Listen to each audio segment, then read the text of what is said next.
Hey everybody, this is another in my continuing ongoing series of vlog reviews, live vlog reviews on Oakland Raiders Las Vegas Stadium because all the other news is fake. I'm Zinni Abraham of Zinni62 Media and Oakland News Now and 98 other blogs and the Zinni62 Twitter, Facebook page. You get the idea. Enough. Let me cut to the chase. The Oakland Raiders Las Vegas Stadium that is under construction right now needs $1.1 billion in sponsorships to break even. 1.1 billion. Specifically, 1,170,003,020 sponsorships. Hey Barry Lee, how you doing? Welcome everybody. And you would say, how did I get to that point? Well, for those who have not seen my spreadsheet before, I'm going to show it to you again now. I'm determined to make it my famous spreadsheet. This is um, the lower part of it. This is the upper part, but this is the Oakland Raiders Las Vegas NFL Stadium proposal spreadsheet. I maintained this now for about two and a half years, two and a half years thereabouts. But the guaranteed max price cost is 1.620 billion, excuse me.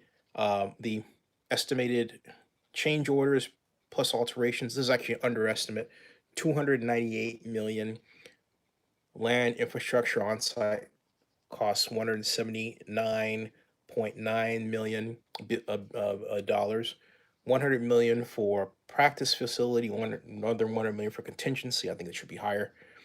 Total stadium basic costs $2,298,000,000. Okay. Then we have offsite transportation infrastructure costs per SB1 in Nevada Department of Transportation, pegging that at $100 million. It really is supposed to be nine. Look, the actual report says 900 million, okay? But in terms of what the Raiders can afford, we're going to peg it to 100 million and monitor what the regional transportation commission does, the Southern Nevada Regional Transportation Commission does, all right? So continuing to scroll down here, we have offsite non-transportation infrastructure costs, that's parking per Clark County, 150 million. Really, it's supposed to be 200 million. Both of these are generous. I'm being generous. If I decide to up these numbers would look worse. Okay. Total stadium development costs $2,548,000,000. The relocation fee, even though it's spread out, 370 million. Total project costs $2,918,000,000. Okay. So we looked at funding sources: 500 million from the Raiders, public investment of 750 million, private investment, Bank of America 600 million, additional private not there yet. Total funding sources 8.58 1.85 billion, or 1,850,000,000. Total NFL stadium project net operating income negative 1,068,000,000. Then we get into this operating revenues to cut to the chase. Total revenues over 30-year period 1.243 billion. Expenses at 646 million. Net operating income at 597 million, but you have to take this, okay? And you got it, right? Okay. Then we have debt service and capital has to be paid back 699 million. That's the $624 million Bank of America loan at LIBOR, London interbank rate, and then $75 million in capital expenditures. There you go. Free stadium operating cash shows negative 102 million. Total project operating cash flow. That's this. So there we are. Okay. That is where the sponsorship need comes in. Okay. Now, really, it's really this time minus the 309 million that was originally pegged for sponsorship totals. Okay. So, but what I'm doing is I'm saying, hey, look,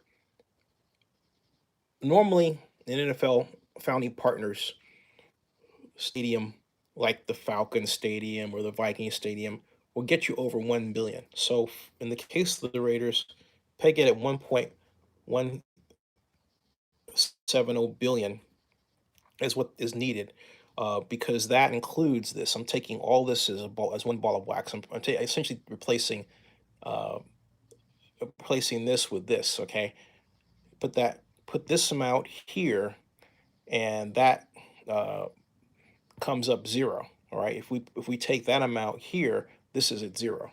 Okay, so 1.170,003,120 is what is needed in terms of sponsorships. Now the question is, can they get that level? And I have to tell you right now, the answer is no. And there's been a lot of hullabaloo about the Pac-12 championship coming to Las Vegas. And I will tell you this. First of all, the good news is that the Pac-12 championship at Las Vegas Stadium will result in a Pac-12 championship that draws more people than at Levi Stadium. Look, Levi Stadium was not the greatest place for the Pac-12 championship for a host of reasons, and among them, let me put it this way, if the 49ers had built a state-of-the-art stadium in San Francisco, the Pac-12 championship numbers would have been better. But in Las Vegas, which is a vacation city, excellent opportunity for alums, Cal alums. How about Cal in the Pac-12 championship, right? To go to Las Vegas, have a great time, great parties along the strip, and then go to Las Vegas Stadium for a game. Last year, the Pac-12 championship drew just over 30,000 people. I believe it was 33,000 people, right? My prediction is that they'll draw 50,000. The capacity is 65,000, 50,000 in Las Vegas and Sin City. That's right. Because it will be the Pac-12 championship, the first major football game played in that facility, because at the rate of construction, it's not going to be open until October. It's not going to be able to host a full NFL season. So you're going to be looking at the College Bowl season, and the Pac-12 championship will be sitting right there. Now you would say, Zinni, why stop there? If that's going to be the first game played at Las Vegas Stadium, why just 50,000 people? And I would say this: I think you're absolutely right. Okay, and I think you're absolutely right about that. It could be 60,000 people. Looky loos, people who just want to come in and check things out, right? I think I absolutely agree with you there. But the simple fact of the matter is that I am very willing to split the difference, and say, okay, maybe you're always going to have those people that are not, how do you say, are not, they talk about coming, but they actually don't come. Okay, that's my point. All right. Hey, ML Scott, how you guys doing? Welcome. And hey, moderators, get on your J. Barry Lee, your moderator, right? Hello. ML Scott, your moderator, right? Hello. Keep your eyes open for idiots, so I don't have to. Just saying. Okay. Okay. Now we are moving forward in our conversation with this regarding sponsorships. Thank you very much.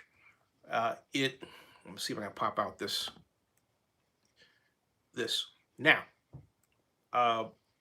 what will the basic question is, will Las Vegas Stadium be the thing, for want of a better term? Will Las Vegas Stadium be that device that gets the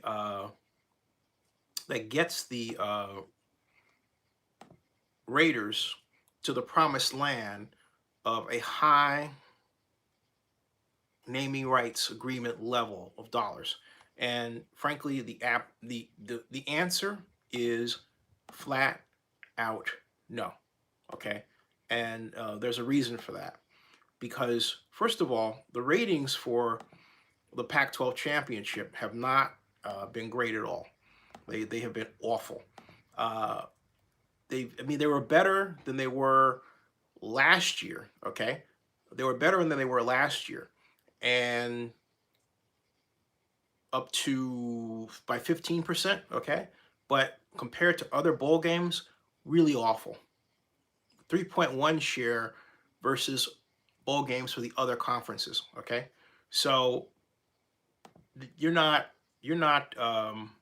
at all you're not at all going to see, I mean, at any point, all right, you're not at all going to see the Pac-12 championship be the driver for gigantic sponsorships. It has never worked that way with the Pac-12 championship, uh, almost since it started. In other words, the Pac-12 championship has not been that event that stadiums said, we've got the Pac-12 championship and therefore we can score Mercedes-Benz as sponsors or anything else.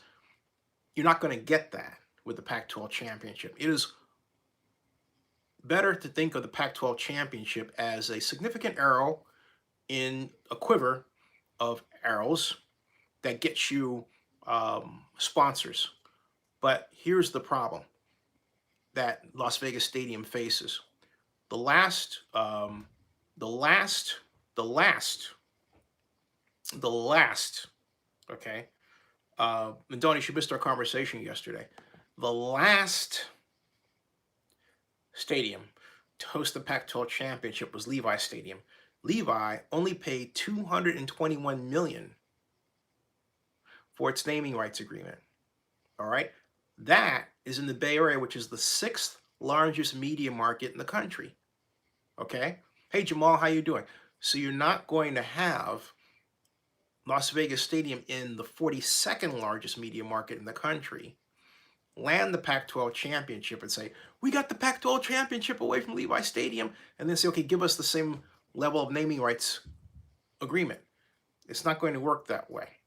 Okay, the Raiders are in, and Legends are in a very difficult bargaining position if they expect to get that holy grail promised land $500 million naming rights agreement that one marketing organization said that they could expect early on. That's not happening, folks. And not only that, there are many who think that there's going to be a recession, but absent the recession, the casino operators are not performing well monetarily. MGM, which Donis just mentioned, laid off 1,100 people in Las Vegas just over a month ago. All right? And Boyd Gaming is in conversation to sell its properties, two of its properties. The Bellagio and the Bellagio's discussed as a possible sale candidate, as well as the MGM Grand. Also, the Cosmopolitan is discussed as a possible sale candidate. Okay, so point being that the situation right now is you have a stadium that is limping along.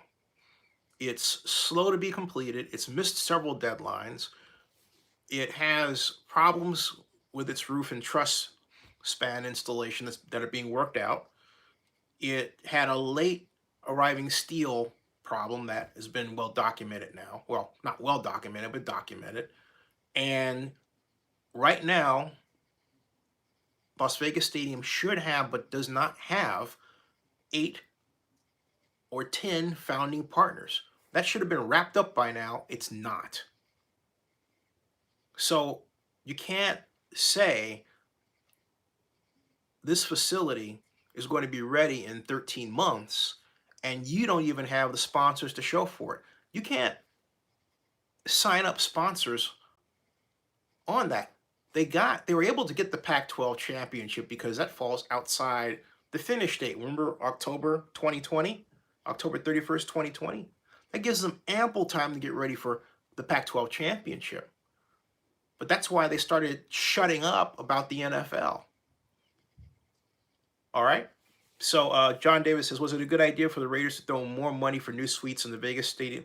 Sounds like they're predicting those selling fast. The reason they had that's the NFL talking, okay? And the NFL said, hey, you know what? You need to you need to put those seats in, okay? When if you expect to get a Super Bowl, if you don't put those seats in, you're not going to get the Super Bowl, okay? At all. So again, not only that, here's something else too. I don't care what they say. If the NFL comes up and says, hey, you know what? You have to add these in. That alone causes H&TB to go back, the architects to go back, change drawings, change material orders, change structure so that you can have additional suites, change the stadium so that it can accommodate those suites. That takes more time, and that pushes back the time that the stadium is going to be ready. Okay? So that's just a fact. There's nothing you can do to avoid that at all. At all. Uh, so there we go. Again, this is a matter of getting the stadium right. Period. So there are a lot of problems to have gotten right. A ton of them. John Akala, how you doing, buddy? How you doing? How you doing? How you doing? So there's a lot of problems with this facility, a lot. And no amount of wishful thinking or, marching bands or anything else, or the Rockettes dancing up and down the Las Vegas Strip is going to change that fact. This stadium is undercapitalized. Let me put it that way. If you don't understand the term undercapitalization, let me explain it to you. To be undercapitalized means you don't have enough money. If you are a year before when you say the stadium's going to be completed and you have only 3 founding partners instead of 8, that means you don't have enough money. If you are just a little over a year when you say the stadium is going to be finished and you don't have a naming rights agreement, okay, you don't have enough money. And anybody who's been involved in stadium financing or development or planning knows that. And there's nothing that anybody can do to change that absent simply dealing with the fact that this stadium is behind schedule. If we were further ahead of schedule as it was going to be in the model, they would have been in a better position to get those sponsorships. But then you've got mechanics liens that have been attached to this, which means, again, a liquidity problem. I told Roger Goodell at this year's Super Bowl party this year, I told him early on, before the mechanics lien issue started and everything, I told him at Mike Silver's Super Bowl party, I said that the Raiders have a liquidity problem at that stadium, and you're going to see it rear its head later in the year. All right, and so here we are. Nothing that has transpired has surprised me one bit. One bit. Okay? One bit at all. So, the point is that if I'm the Raiders, if the Raiders turn around tomorrow and say, okay, Zinni, you straighten this out, I'll tell you the first thing that I would do.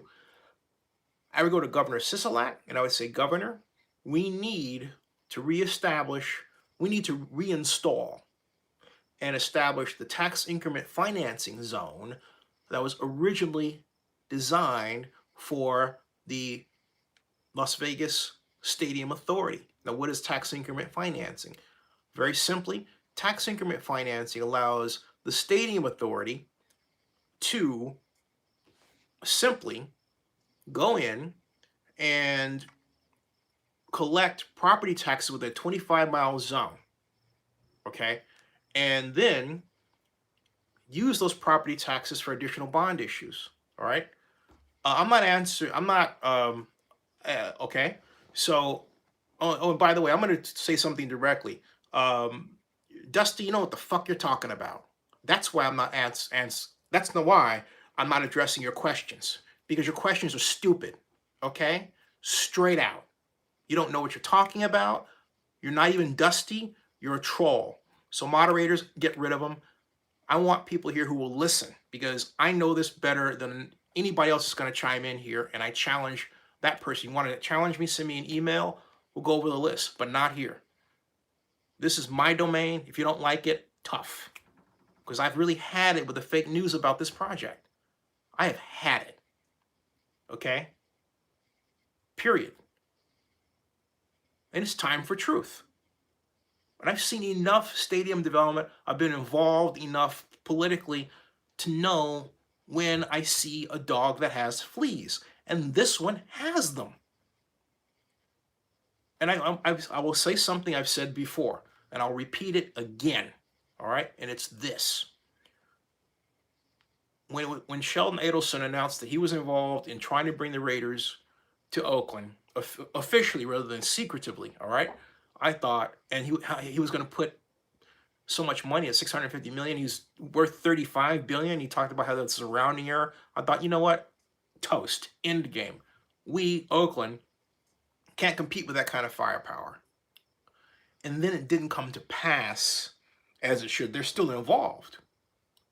But it is obvious to anyone who looks at it, that has any experience with this, okay, that Las Vegas Sands, and indeed the casino industry of Nevada, is quite literally watching and seeing how the Raiders deal with the tremendous financial pressures ahead of them.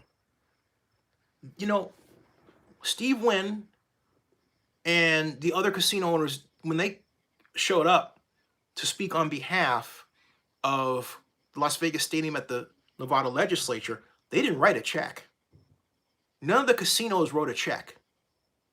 Adelson was going to write one, but nobody else, okay? They have been watching this like vultures. And that situation continues today. They are waiting and salivating because they know, they understand the value of the Oakland Raiders with respect to the sports gambling market that they want to create and then enter. And it's difficult to create it and enter it if you don't own a team. Just saying. You own the team, you're in like Flint. If you have a partnership with a team, you're in like Flint. If you don't, they know that. And not one of them is going to cough up a huge amount of money just to put their name on the stadium. That's not how the casino industry works. Forget it. So this is real talk, okay? Not for the faint of heart. All right? So my point, it's not that I'm not entertaining any questions, but we've got enough people in the sphere of people that watch this and Zenny 62 who are fans of what's going on, who ask good questions in a non-antagonistic way, and they do so intelligently.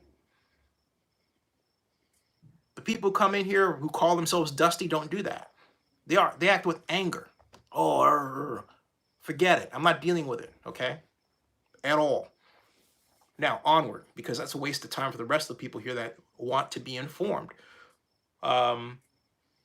Mohammed says, do you think Oakland will get another football franchise down the road? Well, yeah. That's a very open-ended question, because if another football franchise is the Indoor Football League, and that's under negotiation now. And so, let's see here. All right. So John O'Connell says, I do believe that Las Vegas Stadium isn't going to be ready for the 2020 NFL season, but now I want the Raiders and the NFL to admit it. No, you're not going to get that. And the reason why you're not going to get that, hey, Sean, how you doing? The reason why you're not going to get that is, well, actually, wait a minute. Time out. They did admit it. Okay? Read the documents. The Raiders did admit it. They admitted it in the last, and I pointed it out here. They admitted it in the last Stadium Authority meeting. All you have to do, and it just takes some reading, all you have to do is go to Oakland News Now and look at the new end date for the Las Vegas Stadium Authority. All the information that's there, and read it, please. All the information that's there, I took straight out of their own documents. Nothing comes from any other place than their own document, okay? At all. Okay, so nothing. All right. So Jessica Rinkiel says, but the stadium is being built. It will be finished. What's your rhetoric? That doesn't make any sense as a question. So I'm gonna just remove that question because that's annoying. I mean, that's kind of like what? Muhammad says Las Vegas doesn't have parking for tailgating. Raiders football is known best for tailgating. I hope it continues. Yeah, and there's an announcement that MGM was going to arrange for tailgating as part, and that's what's going on now. You know what's going on? The tailgating comes strictly from, in terms of interest, the casinos, and the casinos say, hey, all you have to, hey, we want to have the tailgate involved as part of our experience. So what they're doing is they're effectively hijacking what used to be. Think about this, Raider Nation.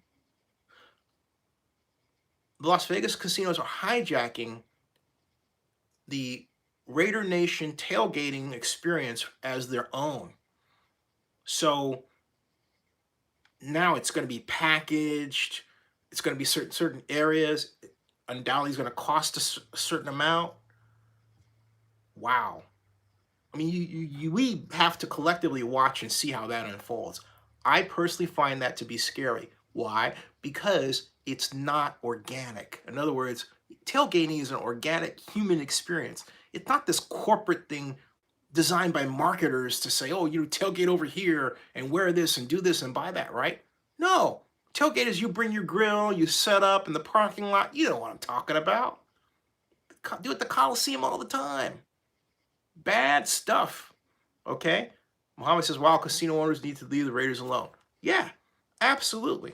Absolutely. Okay? Okay?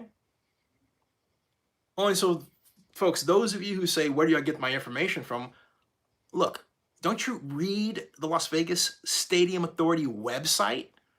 Don't you read the monthly project reports? It's all right there in fucking black and white.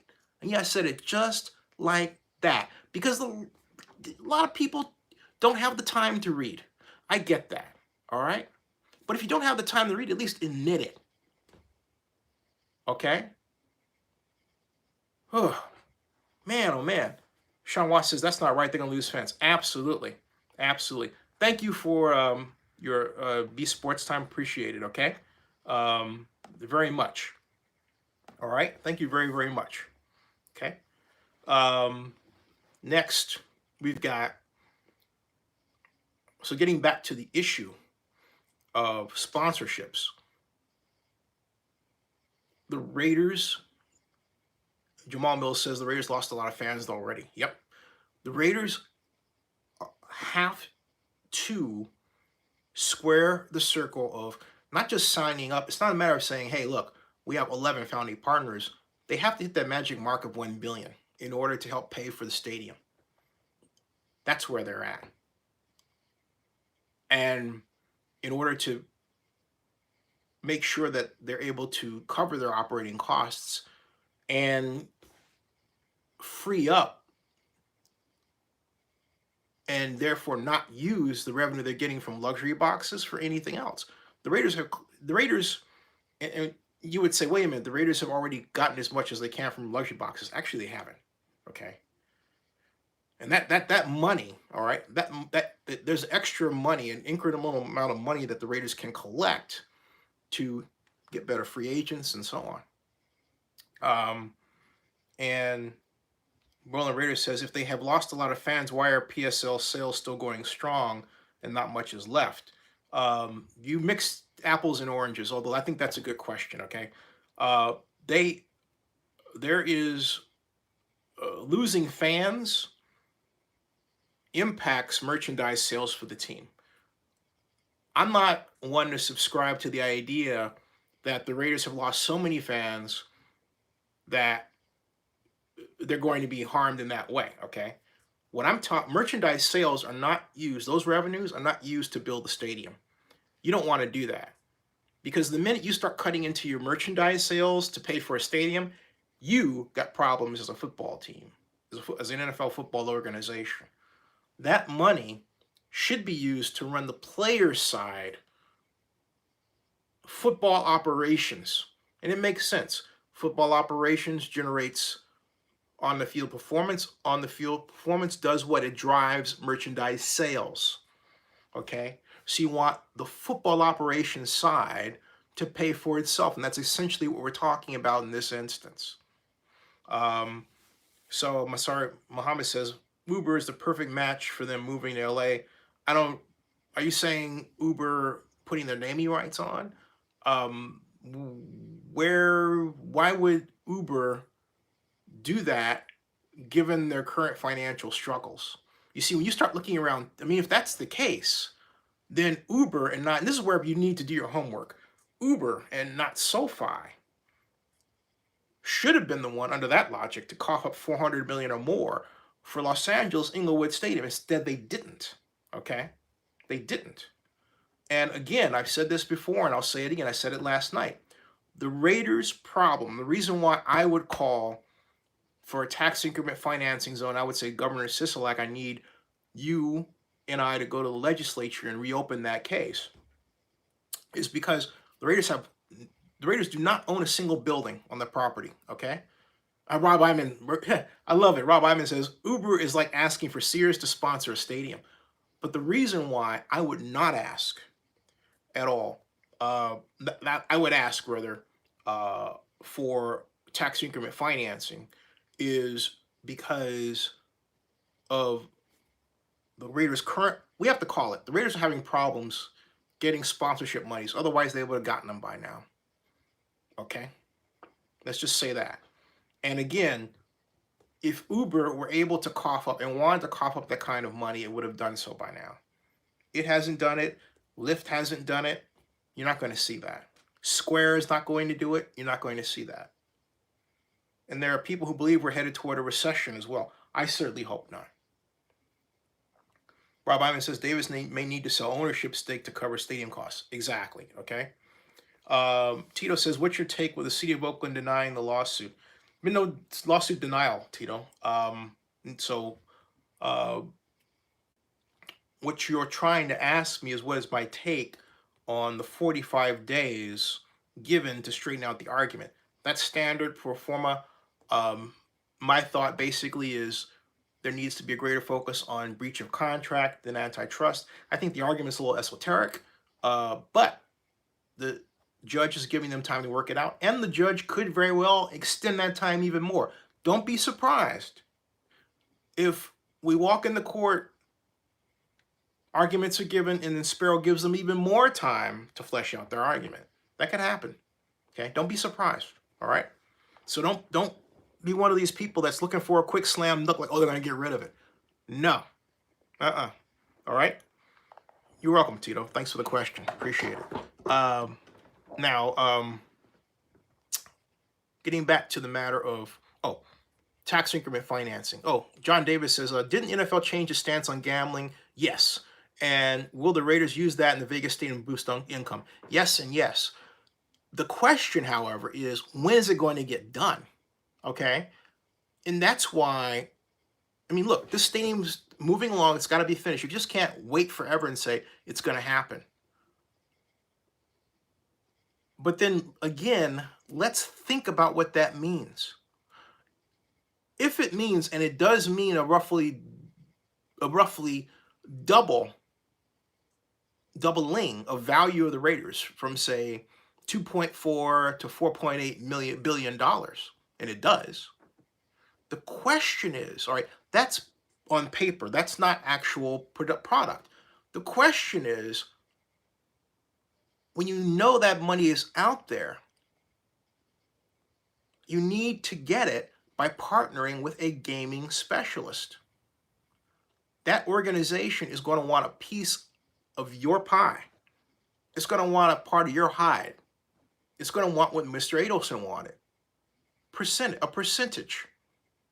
All right. And that is why I feel to this day that whole issue about Adelson cutting out, not wanting to do business with the Raiders and Mark Davis was cover to give the NFL a reason to approve the Vegas move, because the Las Vegas Sands folks were out of the way, when in point of fact, they had just sort of moved themselves to the side, waited for the Raiders to approve the deal, and they'll come back in some fashion, a few years later.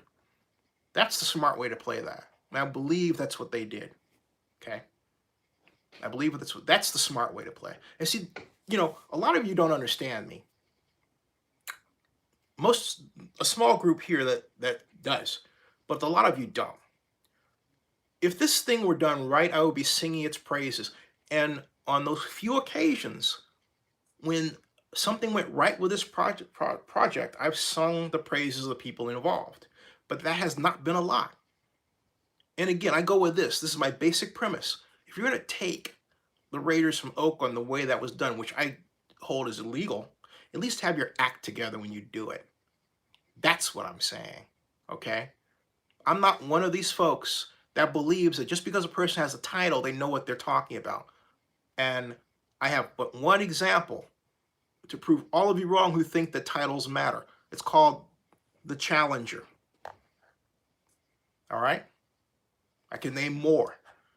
Don't ever believe anything that person tells you. Do your homework. How many times have I said that on this broadcast? Do your homework. If you don't have time to do your homework, ask me to check it out for you. Happy to do it. Okay? But either way, in Zinni's 62 Media world, the homework gets done. Okay? Now, Rob Iman says, Davis will come back to calling Adelson soon, if he hasn't already. And Rob Iman says Adelson has a lot of leverage if Davis is forced to sell ownership stake. Yeah. Oh, yeah, there was one report that came out that before the ranker that Mark Davis had it all set up to give the Raiders to the kids, Adelson's kids, because he loved them so much. I'm not kidding you, okay? I'm not kidding you.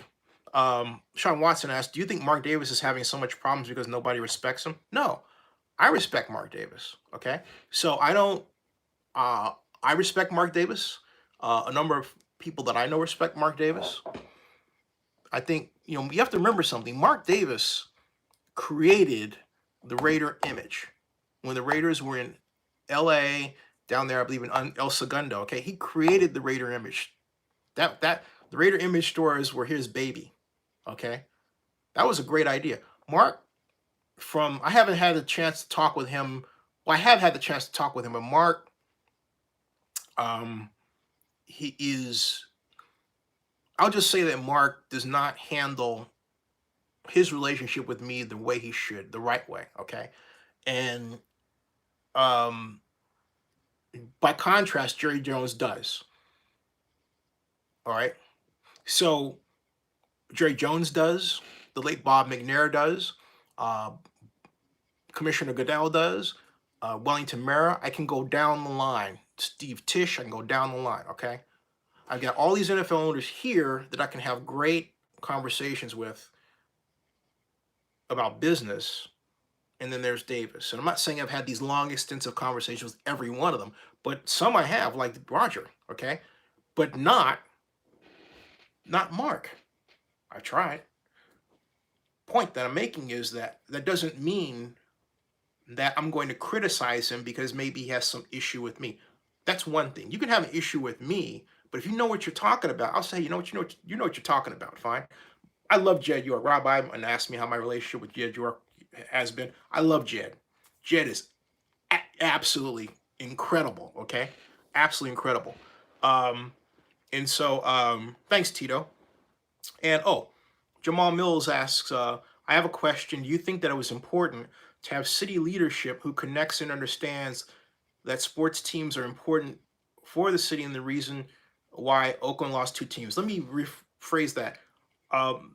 Basically, was very important for city to have people who got how much cities mean economically, sports teams, mean economically to cities.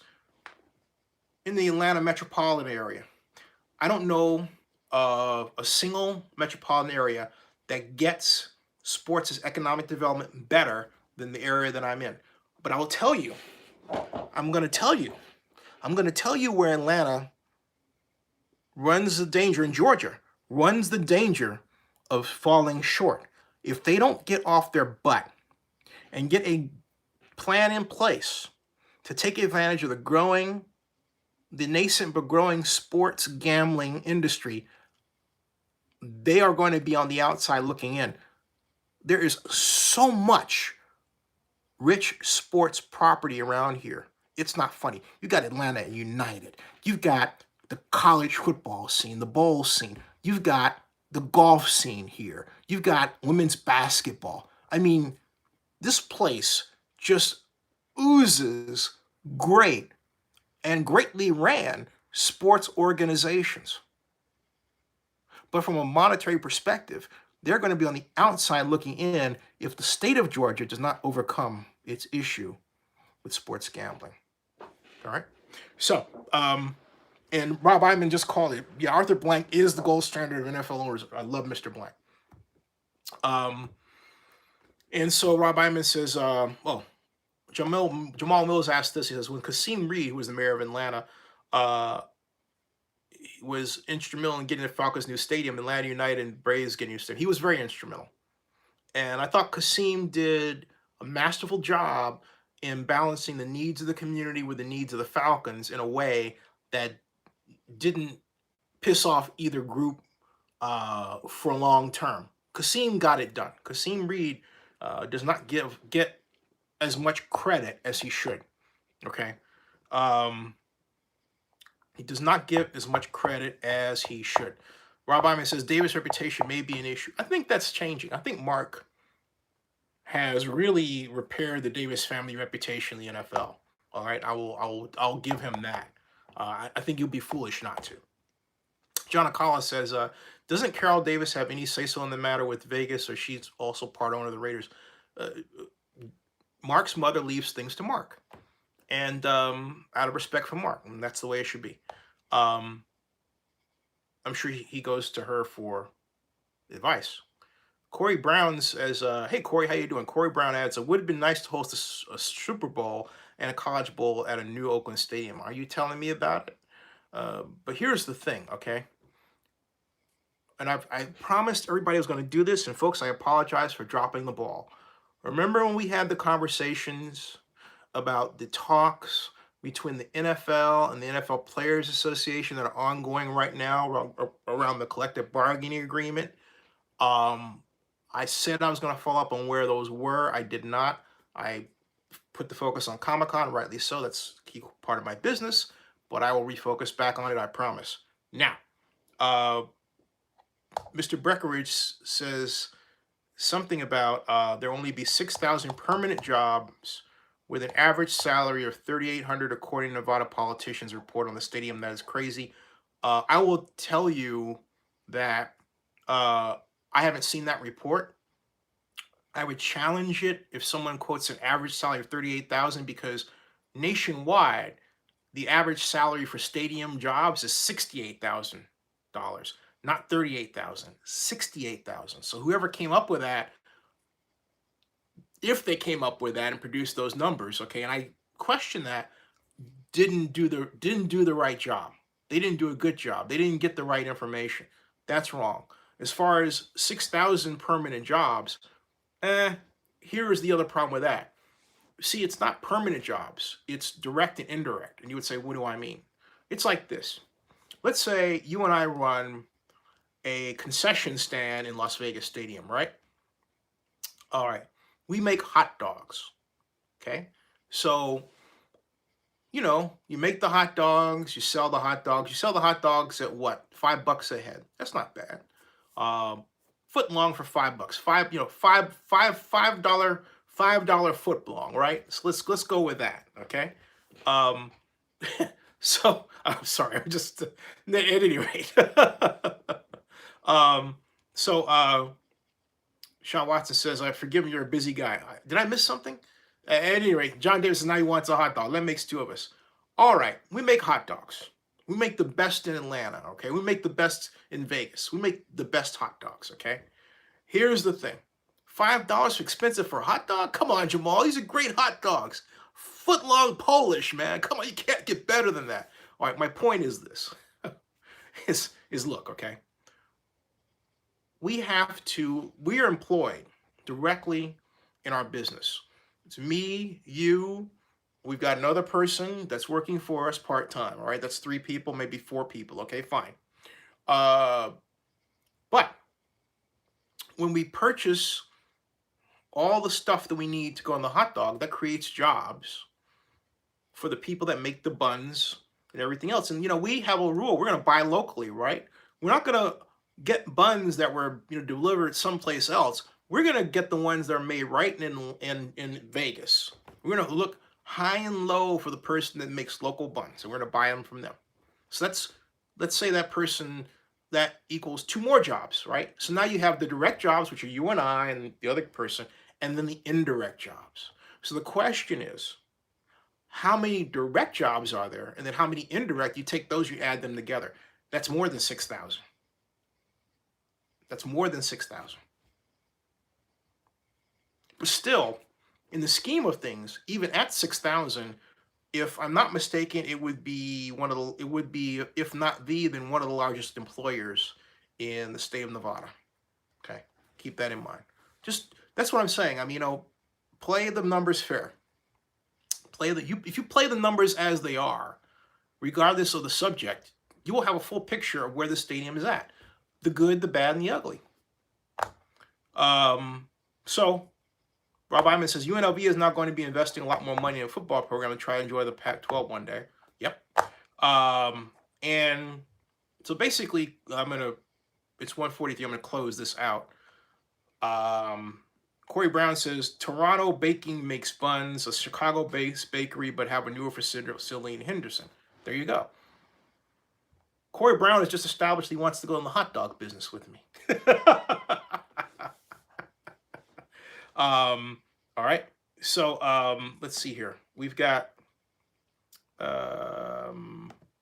okay. So let's see. What's next here? Anybody else have any closing questions? Because it's 1:43, and I would prefer to get ready for Friday. Let's wrap this up in a nice bow in terms of where we are, what we're talked about, and what this all means. Okay, first of all, yeah, getting the Pac-12 championship was great, but it's not going to lead the Raiders to the promised land of the $1.17 billion in sponsorships it needs to break even. Okay. Joseph Amenderis says, I skipped his. I'll go back and get it right now. Hey, Joseph, do me a favor. I apologize. Take your question, copy it, and paste it back in. Okay, please. And as soon as I see it, I'll get on it. All right. So please do help me help you that way. Go back, copy that question, and then paste it, and then hit return, and boom, okay? It'll come up. Ted Cito says, great show, thank you. Boston Celtics got Kemba Walker. No! And John Davis says, this show is making me hungry. Dude, make yourself a hot dog. You have any hot dogs around there? That gives me an idea for a future show. But at any rate, I'm waiting for Joseph Amenderis to do the copy paste so I can get to that. As far as the wrap up is concerned, the Pac-12 championship, I predict, in Las Vegas will draw 50,000 people. The capacity is 65,000, but it will be just roughly a little less than double the capacity, the crowd that was drawn last year at Levi. Okay, that's my prediction. My other prediction is that the Raiders they're already having a hard time getting up to that 1 billion mark, and they are for several reasons. First of all, the small market that is Las Vegas, the slowness of completion of the stadium, the fact the stadium doesn't have a Super Bowl, which is a big issue. Okay. Those are the primary reasons. And also the other fact is that the casinos don't want to cough up that amount of money, just to put their name on a building. They want a piece of the Raiders. Okay? So those are the main points. The main points. Ted Cito says, do you think they will have an NCAA Final Four in Vegas? Yes, I do. And it will be at Raiders Stadium, without question. It will be there. They'll be getting out of regionals land, and they'll be going to the Final Four land. So, yeah. I mean, look, make no mistake about it. This large building is going to do a lot for Las Vegas. I repeat, Las Vegas Stadium is going to do a lot for Las Vegas, and I don't want anybody to have any idea that I think otherwise. Don't even let it come into your head, okay? And don't even let it come into your head at all. Enrolling Raider, no. No. The NFL did not announce a 2025 Super Bowl for Las Vegas at all. No. There is a danger that the Raiders may not get the 2025 Super Bowl. It is not slotted in for them. There has never been that announcement, so no. Okay. What else? Joseph Amenderes, I'm waiting for you. Are you still out there? Because see, if I go, I don't know how far back to scroll to get your question. So I'm asking, could you either copy it and paste it or simply rewrite it because I missed it? I apologize, but I missed it, okay? Could you do that? I'm waiting, because otherwise then I need to, close out. It's about 51:47. John Acala says, being that Las Vegas Stadium isn't going to be ready in 2020, will it affect the NFL draft location next year or no? No. Good question. The NFL draft is the first weekend in May. All right? It's not at all slated for Las Vegas Stadium. They're still playing around different configurations along the strip and around there, okay? Rob Iman says, I think the college football playoff could head to Vegas. I think so too. There are a lot of possibilities, but here is the overarching problem. And I don't want people to forget this. You got Inglewood. Okay? Remember, LA has not had a big stadium outside of the Coliseum in years. Now it has two. It has the LA Coliseum. Think about it. Think about this. The LA Coliseum was renovated at $333 million. So you have the LA Coliseum renovated at $333 million, right? Okay. And then you have the new Inglewood Stadium at $5 billion. Those two stadiums are direct competitors for Las Vegas Stadium, okay? All right? Those two stadiums are direct competitors for events for Las Vegas Stadium. So I don't see the college football playoff just sort of waltzing in to Las Vegas when you got Inglewood sitting there and you have a refurbished at $333 million LA Coliseum. All right? Not that easy. And then you've got Levi Stadium up north. So you have more stadium competition than before. All right? More, okay? Ernest asked, would the NFL be against the cannabis sponsor? Ernest, that's a good question, and I will directly ask the league that as soon as possible. That is an excellent question. John Acala says, what do you think would be a good location for a draft in Vegas? I'm all for taking over the Las Vegas Convention Center, and there's a center area next to the monorail that you could have as the stage, and you could have the south end of the convention center for the draft, and I'm thinking about the auditorium where it's announced. In the north end of the convention center will be enough space for the NFL draft experience and other related operations. Okay, so I think the convention center is great. All right, Rob Iman likes T-Mobile. T-Mobile, see, I don't want it all spread out. Okay. ML Scott says there's no prior question from Joseph Amenderis. Thank you, ML. I appreciate it. God bless you for doing that. Thanks. That's interesting. Oh, Joseph Amenderis says you sent it. I didn't see it. So look, I'm gonna make this really simple because I'm not in the mood for this. Paste it or stop mentioning it. Okay?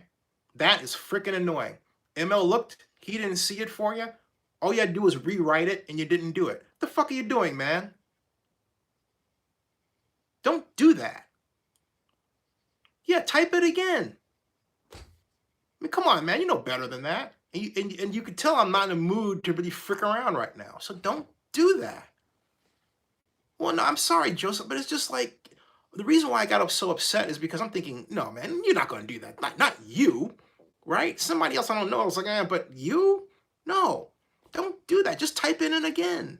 I don't know what the question is. ML's looking all over for me. People looking all over for me. No one can see it. All right? Oh, my Lord. Very disappointing in you. That's conduct unbecoming of Joseph Amenderis. Conduct unbecoming. Never thought I'd see that, man. All right, the draft issue. Okay, where are we now?